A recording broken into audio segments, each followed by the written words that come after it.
Tibbiyotda qilinish vaqtiga qarab operatsiyalar asosan ikki turga bo'linadi. Bu shoshilinch amaliyotlar va rejalashtirilgan amaliyotlar.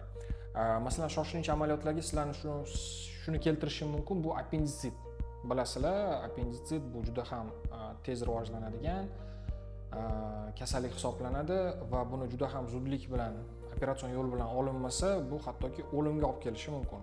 Shuning uchun bu shoshilinch qilinadi.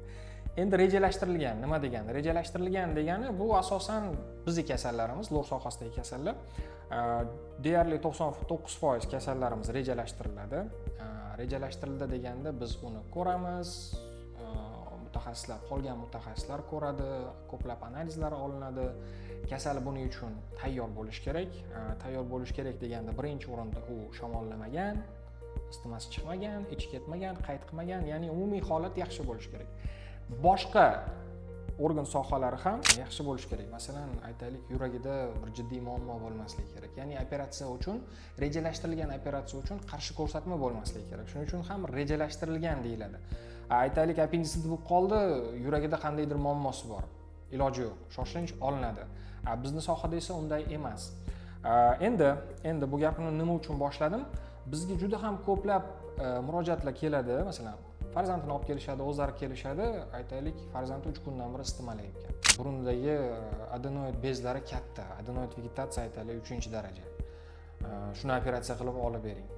Men aytaman, bo'ldi, xo'p, davolaymiz, davolangandan keyin olinadi. Yo'q, biz tezroq oldirmoqchimiz. Keyin xotirjam, bafurja tushuntiriladi. Rejalashtirilgan amaliyotlarda farzandingizni yoki o'zingizni shu haroratingiz ko'tarilmagan, ichingiz ketmagan, aytaylik, shamollamagan yoki allergik jarayon qattiq qo'zg'amagan bo'lish kerak. Nima uchun? Birinchidan, bu sizni hayotingizga xavf soladi. Ya'ni siz shamollab turibsiz, haroratdasiz, haroratda organizm непредсказуемый deydi, ya'ni organizm o'zgaradi.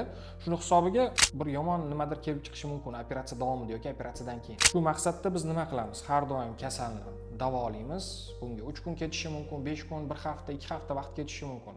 Ya'ni kasal to'liq davolanadi, qayta ko'ruv qilinadi, operatsiya lozim topilsa, albatta operatsiya qilinadi. Albatta buni ko'p ota-onalar tushunadi, ko'p odamlar tushunadi, lekin ayrim bir kasallarimiz bilmadim, nimagadir tushunishmaydi va albatta boshqa klinikalarga borib operatsiya qilishadi.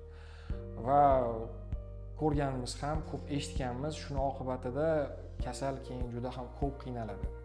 Eslab qolinglar, sizlarning sog'lig'inglar operatsiya uchun juda ham muhim.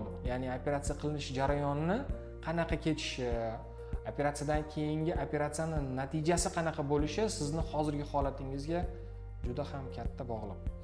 Shuning uchun har doim vrachingizni aytganini qiling, operatsiyaga hech qachon shoshmang, operatsiya hech qayerga qochib ketib qolmaydi. Albatta, ayniqsa lor sohasidagi operatsiyalar. Aytaylik, 20 yildan beri qulog'i teshik. Quloq nog'ora pardasi teshik, keladi, menga tez operatsiya qilib beringlar. Quloq oqib turibdi. Bu oqib turgan holatda operatsiya qilib bo'lmaydi. Buni quritib olish kerak oldin. Kamida 1 hafta, 2 hafta, hattoki ba'zi kitoblarda keltirilgan 3 oygacha, ya'ni 3 oy quruq saqlangan quloqni qilingan operatsiyasi natijasi juda ham yaxshi chiqadi. Ko'plar albatta bunga rozi bo'ladi, ba'zilar yo'q. O'zi 20 yildan beri yuribdi shu holatda, lekin rozi bo'lishmaydi. Biz ham unaqa kasallarni operatsiya qilmaymiz, chunki natija birinchi o'rinda bizga juda ham muhim. Kuzatib boring, shunday qiziq ma'lumotlar kerak bo'lsa, albatta ulashib boramiz.